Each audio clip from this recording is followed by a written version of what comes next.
Boker Tov à toutes et à tous. Lorsque Yaakov s'est réveillé après son rêve prophétique, il a érigé à Misbéar un autel et il a fait cette promesse à Dieu. Im Elohim imadi, si Dieu est avec moi, Ushmareni baderech hazeh, et s'il me protège dans le chemin que je vais entreprendre. Natani lechem le'echol v'gelilbosh, qu'il me donne du pain à manger et un habit pour se vêtir. Alors v'shati v'shalom v'talvi, et que si je retourne en paix dans la maison de mon père, ve'ya Hashem li Elohim, alors Hashem sera pour moi un Dieu. Ve'even azot, et cette pierre-là, Hashastam tipa seva que j'ai érigée en colonne, Hashastam tipa seva yeh bet Elohim, sera la maison d'Hashem. Ve'chol hashetet, et tout ce que Hashem me donnera, aser noula, je l'offrirai à Dieu, donc au Beth Amikdash, au temple, à la synagogue, au kollel, à la yeshiva, en termes modernes, maaser, 10%. On explique que lorsque Yaakov Vinu, il a supplié Dieu d'assurer son retour en sécurité, il ne demandait pas seulement de rentrer chez lui vivant, il craignait être influencé par la mauvaise conduite de Lavan. Il demandait donc à Kadosh Baruch Hu, à Dieu, de lui permettre de rentrer de chez Lavan shalem, dépourvu de faute, sans avoir imité sa conduite corrompue. L'imitation des actes de l'autre commence généralement par l'imitation de ses manières, de ce qui se fait très vite. Deux personnes qui habitent ensemble pendant quelques mois seulement adoptent presque automatiquement les manières l'une de l'autre. Bien que Yaakov était âgé de 77 ans, et bien campé dans ses voies et ses convictions, il craignait d'être influencé par son oncle et beau-père.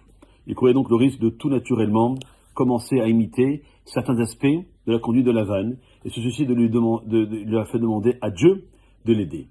Imiter les actes des tzadikim, des justes, des grands de notre génération, n'est pas idéal non plus.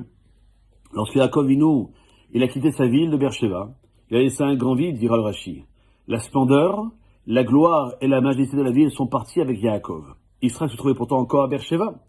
N'aurait-il pas encore beaucoup plus de gloire, de splendeur et de majesté avec Israël Avinu?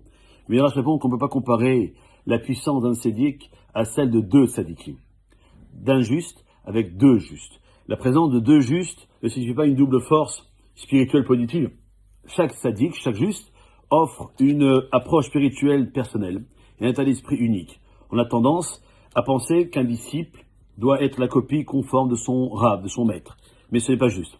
Le travail d'un rav, d'un maître, c'est d'aider ses élèves à découvrir leurs qualités personnelles, à se construire à partir d'elles. Bien que Yaakov ait certainement appris de la personnalité d'Israël, il avait son approche à lui dans le service divin. Le travail d'Israël tournait autour de la mida du din, de la tribu de la rigueur, alors que celle de Yaakov tournait autour de celle du émet, de la vérité. Eh bien, que nous devons chercher à imiter les voies des grands hommes, nous ne devons pas simplement imiter leurs actes, comme dans tous les aspects du service divin, il faut d'abord se regarder bien en face. C'est seulement ensuite que nous pourrons prendre les décisions qui nous conviennent pour nous améliorer. Voilà le message que ce matin je voulais nous donner, afin merci à la chaîne de pouvoir comprendre qu'on n'a pas besoin d'imiter l'autre. Il faut être ce que l'on est et faire en sorte que, plus tard, on n'aimerait pas qu'on nous imite, mais qu'on soit dans notre cheminement, mais avec une modification qui sera celle de nos initiales, de nos empreintes et rien d'autre. Passez une bonne journée.